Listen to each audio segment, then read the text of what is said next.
Hello and welcome back to VGC. You're watching our review of Disintegration. This review was initially written by Alan Wen and transcribed for video purposes by me, Steven McInerney. Got it. High expectations are inevitable when you're dealing with a new sci-fi shooter from the co-creator of Halo. It's for the best then that V1 Interactive's debut avoids direct comparisons by offering something different to the familiar first-person shooter templates. Red Eye's using to scan for movement. What Disintegration borrows most from Bungie's iconic series is its AI-led team spirit, only instead you now have direct command over your crew while you get trigger-happy yourself.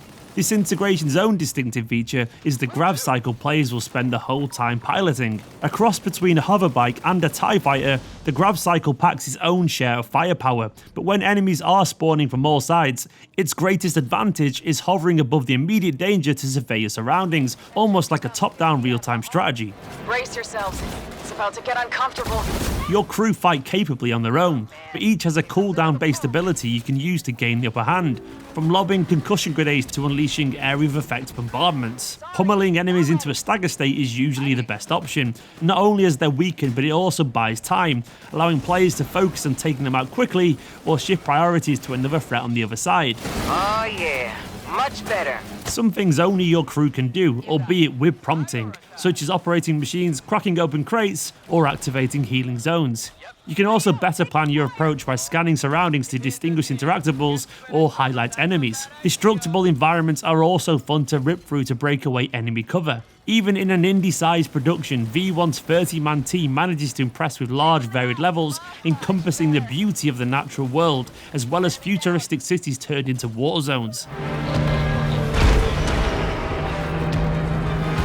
Nature and technology is a key contrast in Disintegration, depicting a future where much of the human race has transferred their brains into robotic armatures.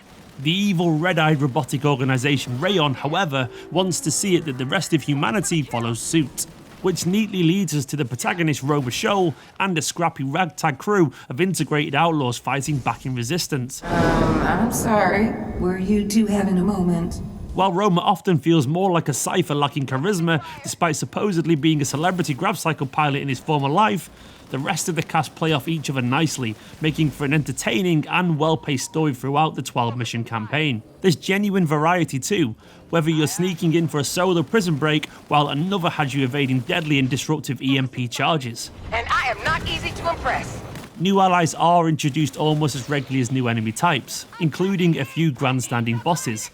At its best, some missions feel like a running Destiny strike, with you controlling the whole fire team. But while Disintegration tries to balance first-person shooter and real-time strategy elements, it never quite hits the mark of either. Certainly, it lacks the immediacy and satisfying gunplay of Halo or Destiny. The floaty nature of the grav cycle is often a liability with sluggish aim and maneuverability. Its boosts are hampered by a lengthy cooldown that means you're often less vulnerable after dodging enemy fire once. It also doesn't make sense that you can't cause any damage by charging into enemies. Halo fans will understand that vehicular combat is not without its disadvantages, but at least you could always jump out of a ghost when things got hairy. Roma is however stuck in the pilot seat. That inflexibility extends to other areas. Oh man, here comes another poke.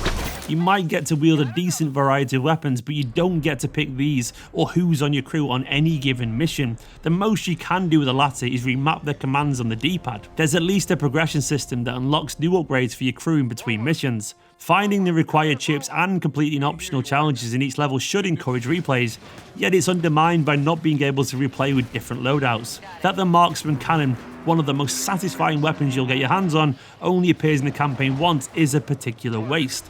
While we'll have to wait for the console service to go live at launch for the PvP multiplayer component, these modes still have you as a pilot commanding a crew, albeit different to Roma's in appearance and loadouts. There is potential for chaos once you drop into 5v5 matches with all the AI controlled characters on one map, but with no progression system like most modern multiplayer shooters, we'll have to see whether players will embrace it in the long term. Ultimately, Disintegration's main focus is its campaign and a new sci-fi universe that has the potential to grow into an ambitious new IP. Those looking for a more solid FPS might want to look elsewhere, but it's a fine alternative to the team shooter, where you can have the camaraderie without the people. Guys, thanks for watching our review of Disintegration. Do let us know down in the comments what you make of this game, and make sure to hit that subscribe button if you are new to VGC. For now, have a wonderful day, drop this video a like, and we'll see you tomorrow for another video.